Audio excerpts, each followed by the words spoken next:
sa harap. Amen po? Yun po yung sinasabi natin. I have experienced so many worship leaders assigned to lead worship in their communities or to group. Sad to say, sa ibang trono nadadala ang mga nililid nila. Oftentimes, sila po ang tumatayo to lead the worship. And they even claim to be trained and effective, even conducting and headed worship leading seminar and workshop, coupled with their talents in playing some instruments. But if you will notice, kung papansinin mo mabuti, kung i-evaluate mo, sa halip po ma-exhort ang congregation, they fail to do this. Why? Because they own the stage or the podium. Sila na ang napansin sa stage na wala na po ang presensya ng Diyos. They use their time telling their own story than exhorting. Madalas po nagpapakyut at dinadaan sa kwento. O kaya naman nagpapaawa, nagpapaiyak. O kaya it's pag sila po ang naglilid, tungkol na sa kanila ang nagiging worship. Even unmindful of the time allotted. Kasi nga po, they own the authority and the stage. Mga kapatid, kapag personal po, halimbawa, prayer meeting set up, the prayer meeting po, the regular is 2 hours na prayer gathering. And the usual and normal allotted time sa worship is only 30 minutes or less. Pag lumampas ka na doon, nagtotok ka na. Sa exhortation po, 5 to 7 minutes lang po yan. Yan po ang ideal at dapat. Sad to say, mga worship leader, minsan, ang exhortation nila nagiging almost 20 minutes. Nagtotok na sila. So the tendency, sa 30 minutes po na nakaalat na worship time, ang natira po na 10 minutes na lang, kasama pa dun ang songs for worship. In short, ninakawan na nila yung congregation to worship the Lord. Pati yung susunod na activity, if may talk pa para sa speaker, nanakaw na ang ibang oras. And this is where the danger is. This is the reason why the whole congregation failed to experience the powerful presence of God during worship. Amen po? Sa atin po, napansin nyo, tinatimer ko po pag may nagwo-worship sa atin. Since special naman po yung sa atin at online, hindi naman po natutupad yung kung sa 2 hours po tayo, hindi po natutupad yung 30 minutes na regular prayer allotted sa isang worship leader. So it can be lesser. Kaya lang dapat po kapag tayo ay gumawa ng ating tema at ng ating outline o kung tayo mag-worship, balansehin po natin. Huwag po natin ubusin sa ating exhortation. Dapat may rooms ka for, bukod dun sa exhortation, the greetings, the exhortation, the exhortation, and yung invitation, hindi po dapat mawawala yan. Amen po? Lalo na't kapag naramdaman mo, nung na-exhort mo na sila, ramdam mo sa sarili mo na worship na sila, then it is the time na invite mo na sila. Huwag mo nang patagalin pa. Kung naramdaman mo nandiyan ang excitement, huwag mo na silang bitinin pa. And to avoid this to happen, let us all be reminded by this.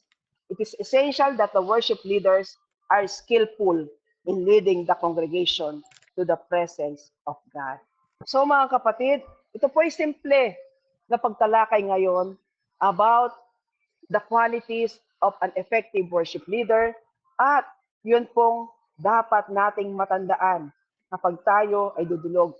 Tayo po ay may role as a worship leader. Ano po yun? We are the keepers of God's throne.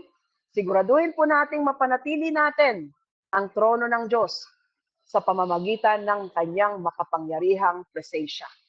Amen po? So mga kapatid, dito po tayo nagtatapos.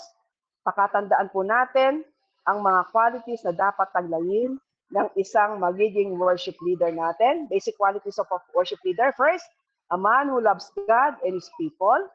Pangalawa, a man whose personal worship is regular and dynamic. Pangatlo, a man who is growing in reverence and fear of the Lord. At pang-apat, a man who is receptive to the Holy Spirit. So, sabi nga po natin, ang worship natin mula ngayon sa puso, hindi sa nguso. At tandaan po natin ang mahalagang role na dapat nagampanan ng isang worship leader. Sa mga oras na to, mga kapatid, nais ko pong ayain ko kayong ipikit ang inyong mga mata. Damahin natin ang presensya ng ating Panginoon sa kalagitnaan. You see, brothers and sisters, worship leading is bringing people to a wonderful experience of a loving God. I want you to experience the loving presence of our God at this moment. Nais kong damahin nyo ang makapangyarihang presensya ng Diyos. sa ating pagsusumikap na matutong magsamba at magpuri. Kapatid, habang ikay nakapikit, nais kong damahin mo ang puso mo. At habang dama mo ang puso mo, I want to pray over you that may the Lord bless you with a heart full of love to our God that we worship and a love for His people. Tunay nga po, Panginoon, kami po'y dumadakila at nagpapasalamat sa mga oras na to. Nandito po ang aking mga kapatid, dama-dama nila ang kanilang mga puso. Basbasan mo po sila at pagkalooban ng inspirasyon sa pamamagitan ng banal mong Espiritu. Minaangkin ko po yung pangako mo sa Jeremiah 3 verse 15. Then I will give you shepherd after my own heart, who will give you knowledge and understanding. Panginoon, padala mo po sa kanila ang banal mong Espiritu na siyang gagabay at magiging patuloy na magpapastol sa espiritual na pamumuhay upang patuloy pong lumago ang aming mga buhay pagsamba at pagpupuri sa iyo. Hayaan mo po ang aming buhay ay manatiling lumalago, lumalalim sa pag-ibig sa iyo at pagkilala upang maibigay po namin ang labis na pagdakila, pagpupuri at pagsamba sa iyo. Kung ano ang mas nararapat sa iyo. Panginoon, sa iyong pag-ibig, wala po kaming dapat tipirin sa tuwing kami ay lalapit sa iyo upang ikaw ay sambahin. Pasalamatan, dakilain sa lahat ng iyong kabutihan sa amin. Panginoon, patuloy po kaming nagpapasalamat sa lahat ng mga ginawa mo sa aming buhay. Maging ito man po ay sa mga pagsubok. Pinanatili mo po kaming matatag sa lahat ng nangyayari.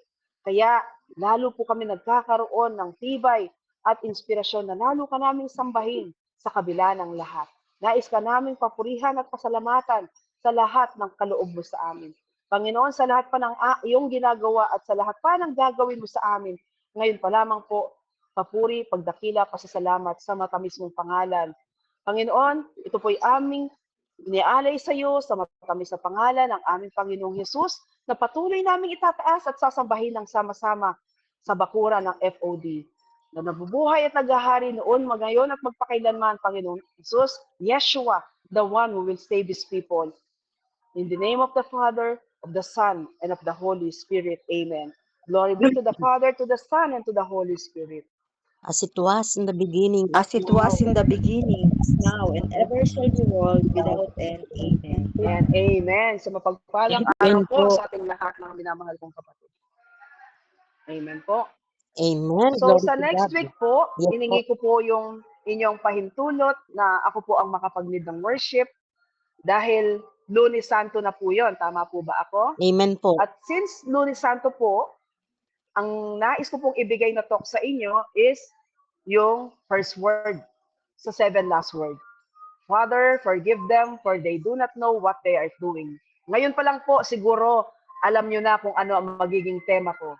It speaks about forgiveness.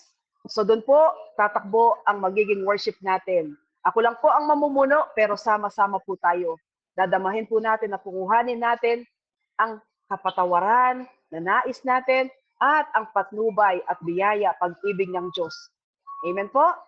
So mga kapatid, magkita-kita po tayo at magkadiligan po tayo muli sa Lunes. Amen. Amen. Amen. And amen. Maraming salamat po, Purihin po Sister ang V. ating Panginoon. Maraming salamat po, Sister V. Salamat po. Amen. Marami pong salamat, Sister V. Brother Ike, baka Amen. meron po kayo Purihin po ang Diyos. Sister V. Maraming salamat din po sa inyo, mga minamahal kong kapatid. Sumayin niyo po biyaya, pag-ibig, kapayapaan ng ating Panginoon. Amen. Amen po. Amen. Amen po. Salamat po, Sister V. Brother Ike.